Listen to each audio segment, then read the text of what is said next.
বাংলাদেশে অনেক দাগে সামাজিক একটা বিভেদ তৈরি হয়েছে।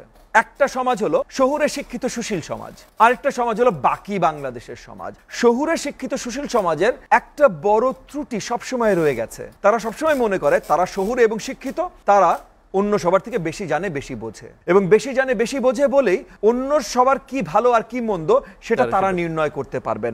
না ভাই, আপনি বেশি জানেন বেশি বোঝেন না, আমি বেশি জানি বেশি বুঝি না। এবং সেই কারণেই কিন্তু আমি নির্বাচন চাই। জনগণের দায়িত্ব জনগণ নিজে নেবে। আমি যেই জিনিসগুলো নিয়ে পড়াশোনা করেছি, যেই জিনিসগুলো নিয়ে কাজ করেছি, সেগুলো হয়তো আমি অনেকের থেকে বেশি জানি বেশি বুঝি। একজন ডাক্তার, সে আমার থেকে ডাক্তারই বেশি জানি বেশি বুঝে।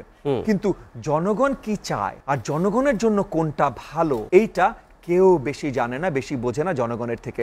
যতবার কেউ না কেউ মনে করেছে সে জনগণের থেকে বেশি জানে, এটা আপনি চাইনিজ কমিউনিস্ট পার্টি বলেন, বলশেভিক্স বলেন রাশিয়াতে, যারাই যতবার চিন্তা করেছে তারপর কোটি কোটি মানুষের প্রাণ দিয়ে সেই ওই যে বেশি বুঝার খেসারত দিতে হয়েছে।